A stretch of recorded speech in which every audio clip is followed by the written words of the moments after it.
Good day, everyone, and welcome to Obidient Family TV. The program is Hope Alive. Yes, there is hope, and the new Nigeria is possible. Now, good morning, afternoon, and evening, depending your time. New week. Yes, we are just coming out from the brouhaha that happened in Edo State, and of course, we know how it all panned out, and today we are here again, of course, to have discussion on those things, especially what is happening as of today in Edo State.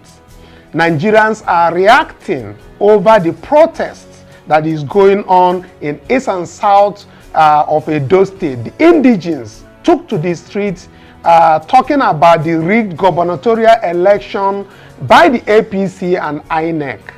And coming at this very hour, we'll also be talking about the APC chairman, Ganduje, who has come out to say that Edo State election will be used, the rigging will be used as a template to reproduce in Ondo and Anambra state governorship polls.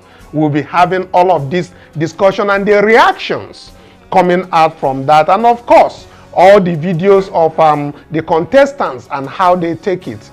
But let's start with that very thing and the reaction of Nigerians on X before we get to the people who are joining us on Zoom to have this very discussion.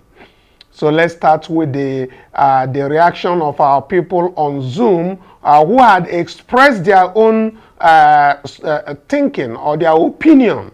We have this Henry Sleeves who said, any need to waste their precious time, Nigeria is irredeemable. Japa is the only solution, even if Uganda, Japa, because Nigeria will never work as far as APC is holding power. This is coming from Harry Sleeves. Then we have this one from Wells who said, story, they better go house, go chop. This protest should have happened on election day. INEC don't write result for Tinubu. Una think say na joke when over 8 to 10 APC governors was present in Edo during the election. Tinubu boys mean business. Nothing will change that result. Nothing. Let's quickly get away from the people on X. Of course, we have Chidi, who also talked about the ongoing protest in East and South Edo State, where he said the protest was currently happening. But let me get our own people, our own opinion in before we get the other things we have on the talk. I have Mr. Kinney on standby, of course. I have Mr. Tony, and of course, we have Due Process, Ako Christian, all joining us via Zoom. But let's start with Mr. Bassi.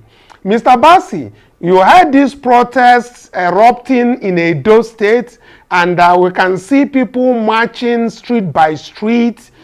Do you think this is medicine after death, or you think that these are not the people who are presumably collected 10,000, 20,000 selling their votes off to the PDP and the APC? Do you think that this is medicine after death, or you think that INEC and APC will change their mind based on the protests going on today? Thank you, Mr. Kanu. Good evening. Thanks You're for welcome. having me. Good evening, my co-Zoom panelists. Good day, Obidient and viewers across the world. This protest, for me, it's laughable, and at the same time very, very But Mr. Kinney, if you say it's laughable,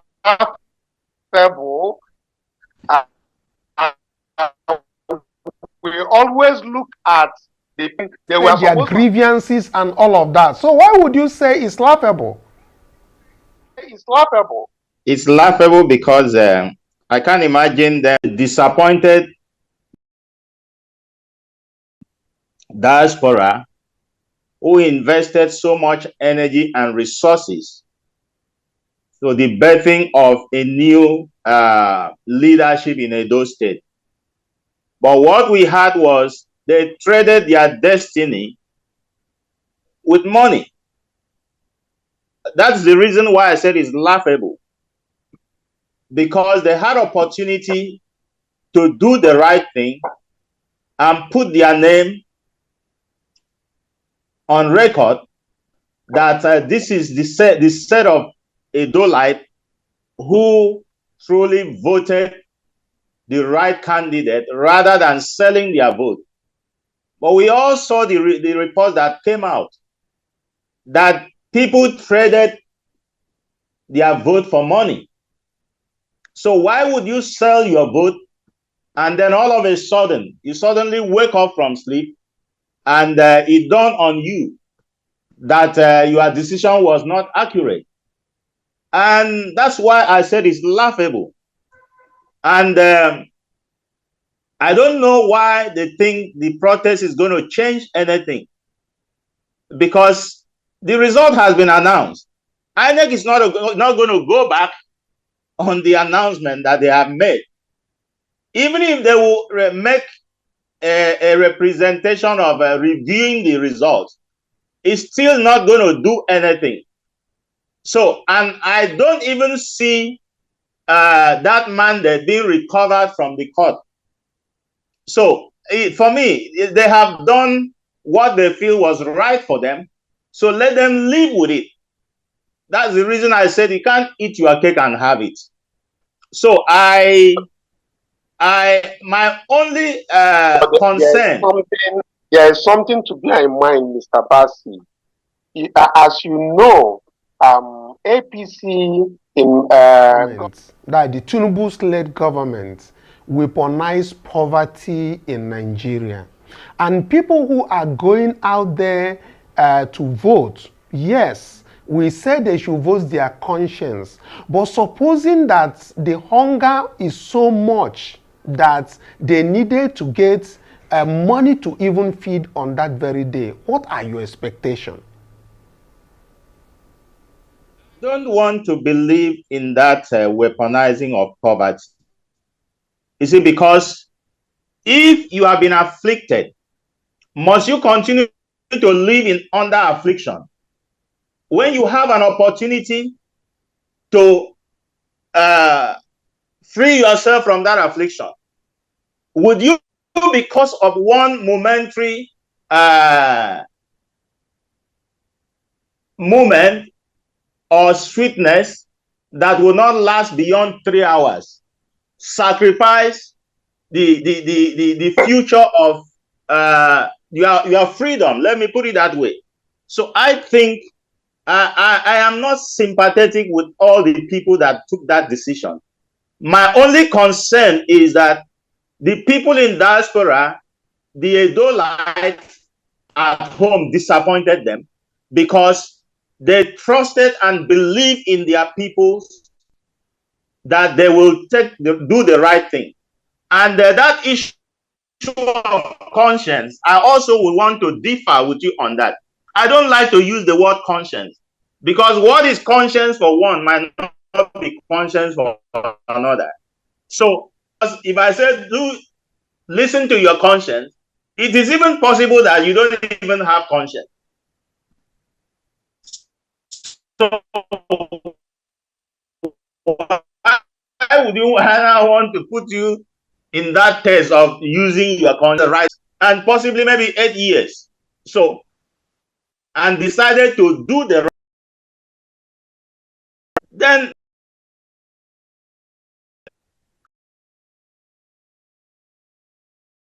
like,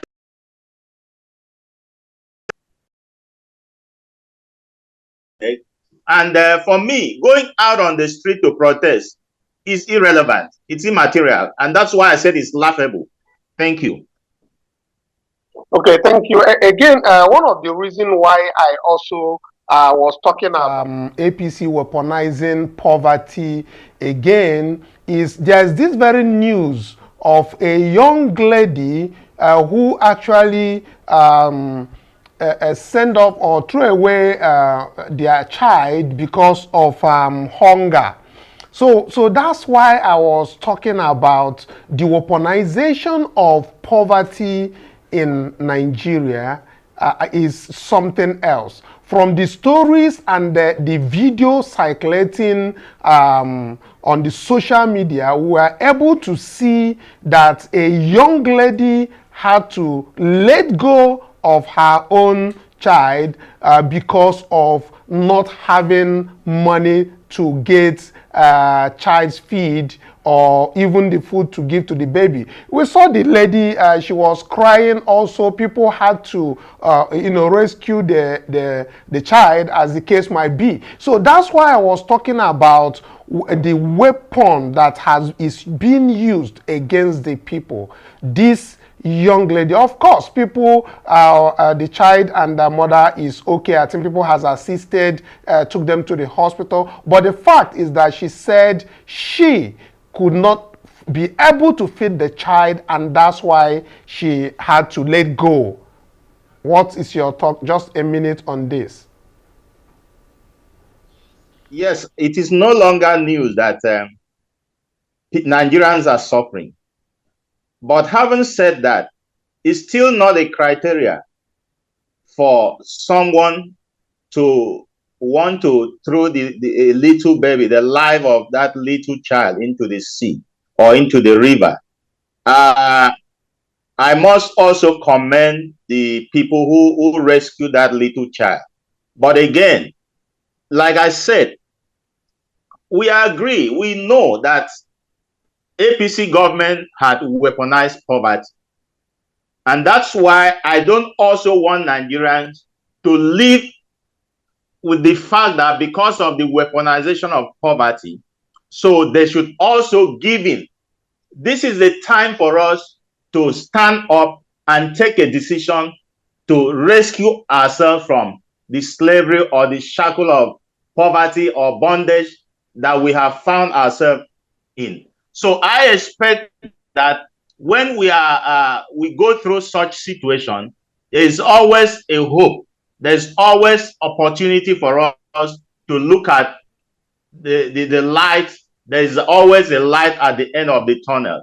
So let us not, because of weaponization of poverty, and then use that as an opportunity to begin to perpetuate or do things that are beyond, out of humanity. So I don't want to. That's why I don't sympathize with the Adolites.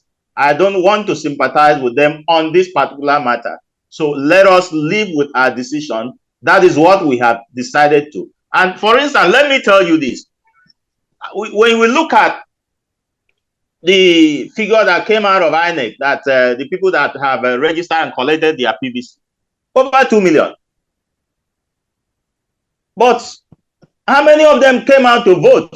Just about 500,000, a little above 500,000. I have always said that the antidote to this demystifying election rigging is mass turnout. When you come out en masse, it is going to be difficult for the riggers to rig election. So they take advantage of the fact that people don't come out because of the apathy. People don't come out to vote, so they take advantage of that to rig election. So that is what it is. Thank you. Thank you very much. Tony, opinion on this. But Tony, let me throw a little line from what the APC chairman, Mr. Alhaji Ganduje, said about taking over, replicating the template of rigging that they had from Edo State to be reproduced in Ondo and Anambra states. Mr. Tony, do you think that the obedience will allow the APC chairman and all the people of APC to do the same type of rigging in Anambra State against P2B? Where do you think that the obedience will allow that to happen in Anambra State? Thank you for having me, Mr. Kanu. I'm glad to be here this evening. And it is unbelievable what happened in Edo. And for a human being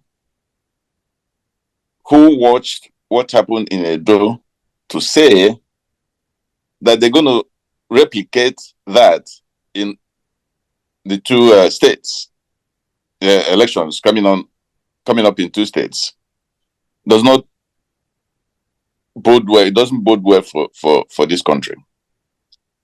For a party chairman to open his mouth and made such a statement goes to show that these people are riding on our intelligence. They are because they've grabbed power. They've taken power away from the people, and they feel that they can get away with doing whatever they want to do because they already have power. But it's really, honestly, heartbreaking for me personally to witness what happened in Edo and in Enugu State local government elections. And to think that obedience, but one thing, let me say this, that obedience are really people who bought the philosophy of P2B, and some obedience do not care really about state and local government elections where we have people, even though PO might endorse them, they don't care about those. And that's why you're seeing the numbers that are coming out to vote not being up to par. But having said that, I think it is time for obedience, really. If they truly want to start to change the dynamics from bottom up, they should participate even in local government elections, not just the national. And they owe it to themselves to do that, and to the general public who they sympathize with, to come and participate and not just sit down and then wait for 2027 to come around.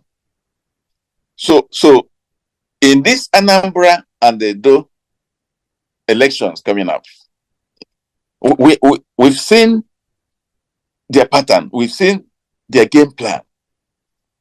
I'm talking about APC. A bunch of guys, a bunch of men, mostly older men, like Ganduje, not being ashamed of themselves, of unimaginable hardship, inflicting that on Nigerians. What kind of human beings are these people? What kind of human beings? You can't do something that is very simple to do, elections, and let the people's vote count. Let their voice be heard, for goodness sake.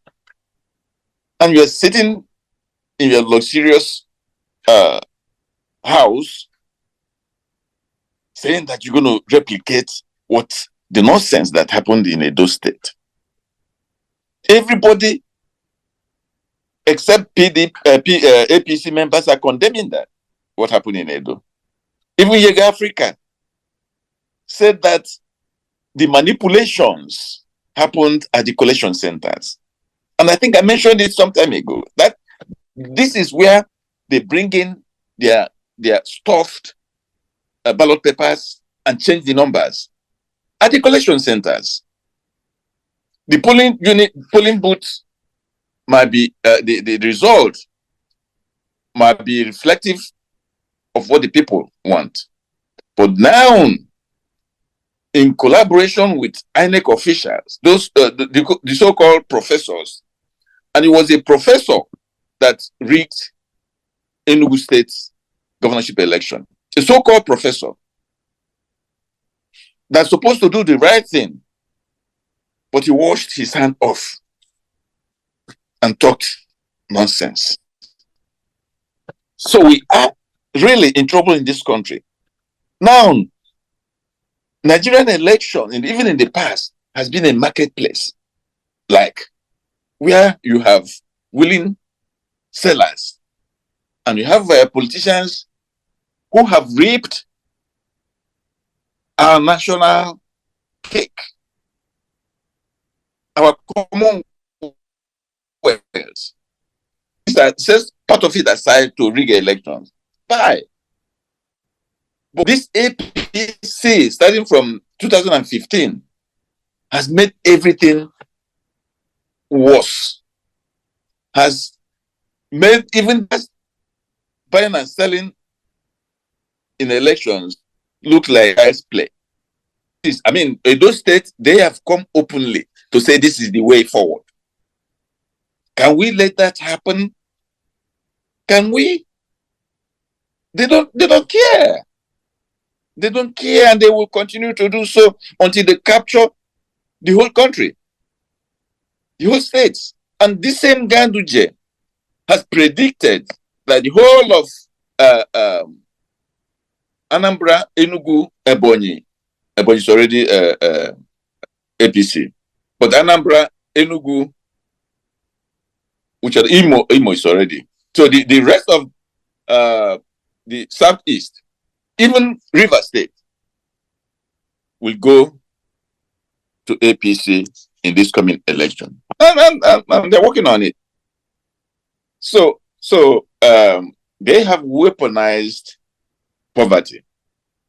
And they don't blame the people who are selling, because there is hunger, and that 10,000 and 5,000, well, they don't look to the future.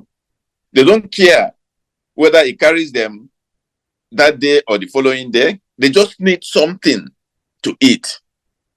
Something to eat. And that's why they say, what the heck? Let us get the money, and then whatever happens, happens. But it's the politicians that the blame game falls upon. They are the ones who have coined and then manufactured a plan to rig elections. Every day there is elections. Anytime there is elections, this their plan. This is their plan. Buy, rig, whatever it takes. They don't care. They bribe police. They bribe even the opposition party agents. They bribe them and they collect more. But, Tony, like you mentioned, Mr. Tony, but just like you mentioned about the Yiaga Africa, who has observers at the polling units, and they made a point, in different videos that we have watched but at the mainstream media, that they are at the polling unit level, that results were actually recorded correctly in some local governments of Edo State, but then the same results were manipulated and changed at the collation center. So it means, but let's take a listen to them first as we continue. Let's take a listen to what they said and how they reported this, and whether the authorities will take this, and whether the tribunal or the courts will actually listen to these observers is entirely a different story altogether. But let's take a listen to what they had to say, the observers. This election, Yiaga Africa deployed its process and results verification for transparency methodology, the PRVT. And what the methodology does is we look at a random sample of polling units, deploy stationary observers who stay at the polling units, from the commencement to the end of the process. And because we deploy to a statistically representative sample of polling units, we are able to release what we call estimates, the watching the votes estimates for the vote share that each candidate is supposed to get. This election is the 17th governorship election that we've deployed this methodology. Right. And we've also deployed it for 2 presidential elections in 2019 and in 2023, and they were all deployed successfully. What happened in the Edo election, for instance, we get results from the polling units, those sampled polling units. And because we apply statistical principles and technology, we are able to provide information that represents what happens in other polling units.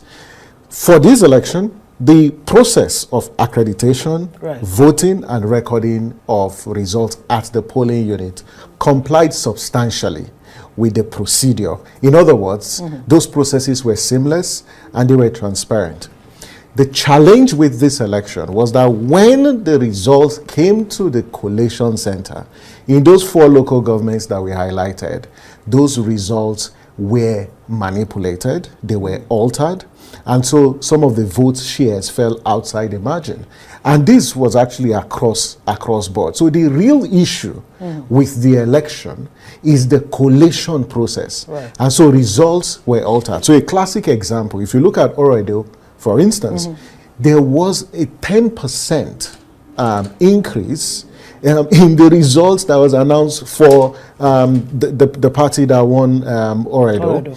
And those results, based on our analysis, clearly shows that they were deducted, from one of the parties and then added. So there were a lot of deductions and additions at the collation level. But at the polling unit level, the results and the votes that were recorded, they were recorded correctly. It was when it came to the polling units. The second point was in places like Ikpoba-Awka, where the collation was disrupted. The guidelines is very clear that the stages of collation, from ward to local government and then to state. But what happened was that in Ikpoba-Awka, the collation was not done at the local government level, even though there was no provocation, because we had, in all the 18 local governments, we had local government collation observers who were there to observe this process. And you clearly see that there was a lack of transparency. And that is why those inconsistencies were spotted, because the beauty of the PRVT methodology is if in the course of the entire results management value chain, any results have been altered, the PVT is able to detect it because we rely on the granular results that comes from the polling unit. Yeah, so Mr. Tony, I had to come back. I had to bring in this Yiaga Africa's methodology and all of this. But in 1 minute, can you summarize and tell me they always bring this very topic about what transpired at the polling unit against what was collated at the collation center, but always the courts don't look at that. It's just as analysis that is just another, probably a waste of time for the courts, and it doesn't seem to to count, because in each election we encounter this kind of manipulation and the result changing, but the court never takes it into account. Within just in 1 minute, can you please summarize your thoughts on this on their own on this Yiaga Africans report? The fact of the matter is, and I think I've said this before, illiteracy and poverty is a very bad mixture. When you combine the two, it's very, very, very potentially damning. So, and when I mean illiteracy, it doesn't really mean that they can't read and write. And in some cases it is, but political illiteracy, when it's very difficult for you to convince somebody that elections have consequences. If you take money and say you are vote, you are birthright, almost. That's whatever the person that bought it doesn't regard you as anything. The person has paid you, and you have no right to question whatever he or she does. That's what people can't understand, it seems. So it means like Mr. Bassi said that the people who are protesting today are actually wasting their time. Time, because one thing is too late. Another thing, these people don't listen to protest. They don't care. They've paid you. They've got. I mean, most of them that collected money, they've paid them, so they don't have any responsibility anymore to them. So it's a waste of them. And our court system these days is not something to write home about. They dwell on technicalities. Technicalities. Tony, if I may butt in, sorry to butt in. The Edo people, their case is like that of Judas Iscariot, who betrayed Jesus, and then after he has realized what he has done, he went back to return the money. And it was already too late. The people told him, go and take your money. We don't have any business with you. Yeah. So that's what it is. That's it. That's it. It's too late now. Okay. That's all right. Thank you, Mr. Tony. INEC is not going to reverse. I want to get the opinion of Mr. Christian, who is standing by. Mr. Christian, you heard from Mr. Bassi and of course Mr. Tony on the opinion, but I'm going to ask you from another direction. Do you think that the obedience in Edo State, whom of course they said Edo no they carry last, do you think that Edo people has carried last in this election?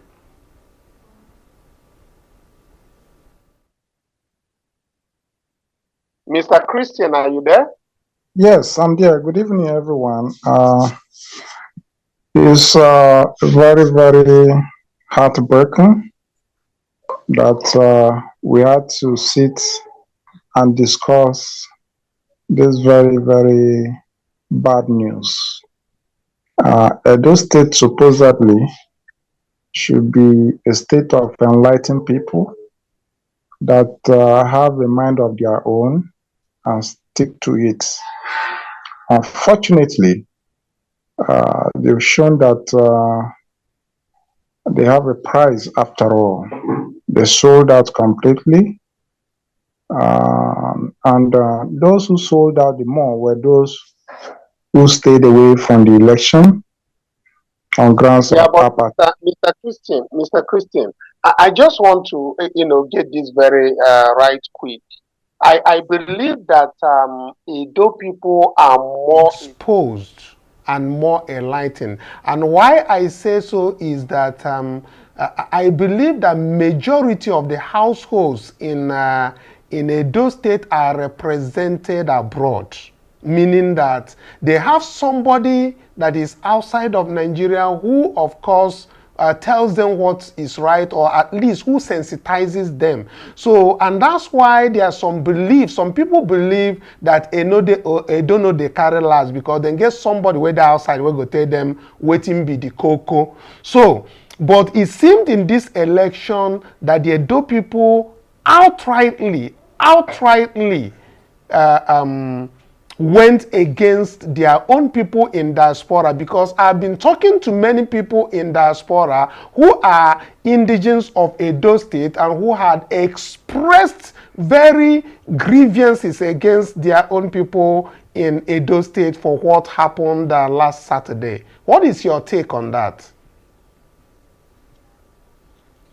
The government, APC, they have weaponized poverty, and the ruling party on the part of the PDP, Obaseki, he has not really impressed. So the people are left with the option of, let me take what I see. They probably will have used the adage, a bird at hand is worth two in the bush and all that. This good governance, not many people have actually have a taste of it, and sacrificing for good government becomes a burden to them. You can't tell a hungry man that wait, let us cook a meal while he's already seen a prepared one on ground. He would rather go for the prepared meal in order to quench his hunger. Unfortunately, this is not a long-term solution because they will still be hungry again. As I speak to you, the 20,000 or 10,000, as the case may be, should be exhausted by now. Then where will the energy to carry on for the next 4 years come from? That is the short-sightedness of voters in Nigeria. We are so limited in our thoughts. We fail to see the long-term benefits. We only see the immediate benefits.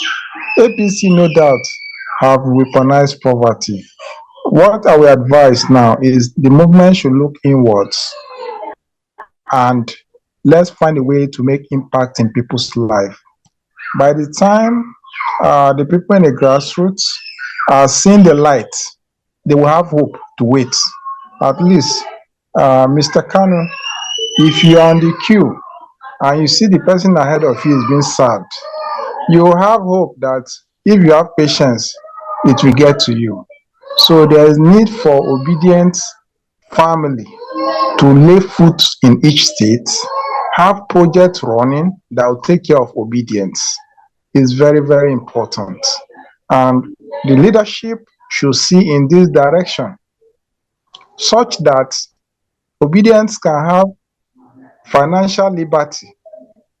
What I see in the situation of Edo is that probably the structure lack financial liberty, because if they do, they should be able to coordinate their people and giving them the hope that it's gonna be all right at the end of the day. Okay, Christian, the other thing I want to ask you is the people who are mobilizing for protest of today, do you think is it medicine after death, or you think there's something is going to come out of the protest? The protest to me is just a jamboree, is a waste of time. The APC have already rolled out their actions, and they are standing by it. As a matter of fact, it has become a bragging right to them that they've gone to the home of the Obidient and they defeated hands down. But they were able to outrig the PDP in the money contest because LP wasn't in the money contest. So it's surprisingly, I stepped out of my house today and a malam in my area, he approached me and said, what is he hearing from Edo that he felt very disappointed? And I told him, hunger in the land is a factor. So, and he was asking me, how will they be able to chase APC away with this kind of situation? So it's a topic for another day. We really need to go back to the drawing board. Okay, then the last question I want to ask has to deal with the threat coming from the APC chairman Ganduje, who said that they are going to replicate the template of rigging from Edo State. They are going to take it to Ondo, and of course, they are also going to manipulate that rigging pattern in Anambra State, which we know is the base of our own His Excellency Peter Obi. What is your take on that? Mr. Kanu, what do you expect? It's just like a weak team, a supposedly bad team, played against Man City and defeated Man City in their own backyard. Then you are now expecting a probably unrated team to now face that same team that defeated Man City and perform wonders. I'm talking about the case of Ondo now. So you see, this is a place where it's not known for the base of the movement. Automatically, APC will take it. They will play out their role, they will distribute money, and they will vote for them. Because the electoral umpire that is supposed to stand against vote buying automatically is in their purse.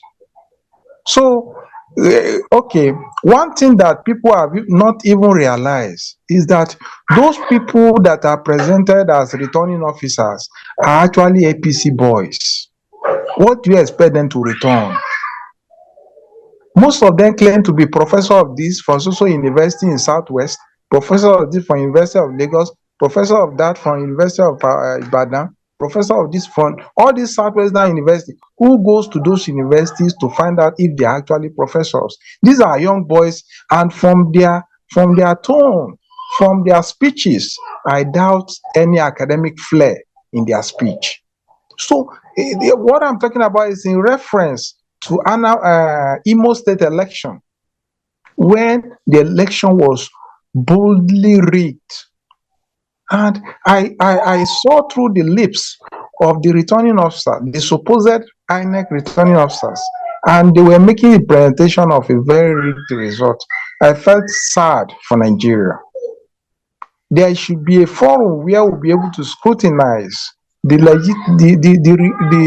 legitimacy of those coming up to serve as professors for INEC. Tinubu have a way of doing a lot of things. He puts his boys in. He has fixed them up in all INEC sensitive positions. So don't expect any miracle except the people rise in numbers and make rigging very, very difficult, because no one wants to put his life on the line. That's my take. And Anambra, if care is not taken, if we relax, that is Peter Obi's home, believe you me, the unthinkable will happen. We need to go back to the drawing board, and it's very, very, very urgent. If we don't do this, APC will continue to take over all the governorship election, and they're already using Edo as a bragging rights, and it's become a template for 2027. Due process, if I'm important now, please. Thank you.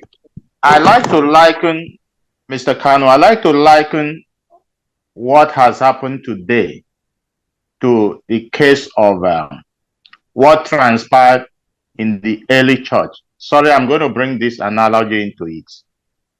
Where Herod had to persecute the apostles.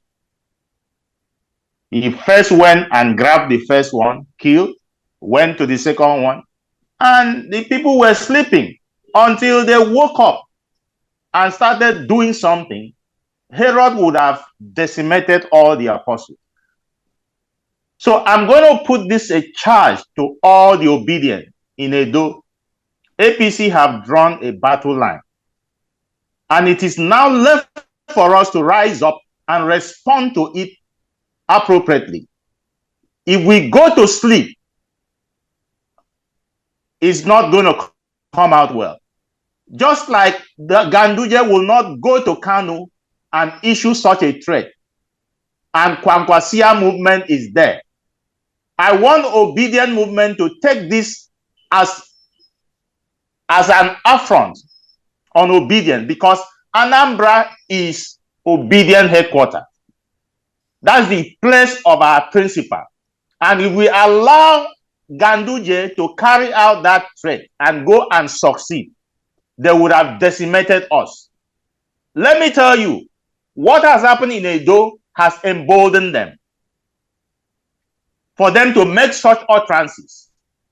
They have been emboldened, and it's now left for us Nigerians and Obidient to rise up and resist every attempt to replicate that in Anambra, in Ondo, in other places. So let us, this is a warning. They have given us a warning ahead. So it is now left for us to rise up and organize ourselves appropriately and effectively to ward off any of such challenge. Thank you. Thank you very much, Mr. Abbasi. And of course, I share on your thoughts and your opinion on this last part. Thank you, viewers, as our time has come up, but I need not say much that His Excellency Peter Obi had described the Edo State governorship election as a blatant example of state capture and continued gross undermining of the nation's democratic process and valued. He said that the society will eventually take its revenge on the agencies and individuals being used to undermine democracy in the future of Nigeria. Specifically, he warned lecturers and other complicit in perpetuating what he called charade to reflect deeply on the roles they are playing in damaging the foundation of this country's democracy. Thank you so much for being here with us, listening. But again, what we need to take in mind, obedience worldwide is the threat against the obedience, especially Anambra state election that Ganduje has described as a rigging place that they are going to take over from. And that is an affront, as Mr. Bassi calls it, to the Obidient movement, and the Obidient movement should note that from today they should take that threat very, very seriously. For your comments, go to comment section, like and share so that other obedience will know about the threats coming from the APC and Ganduje about taking over Anambra State, the home of the obedience. Thank you so much for watching. Until tomorrow when we come back again to have this discussion and the hope alive and a new Nigeria that is possible. Bye for now. Thank you.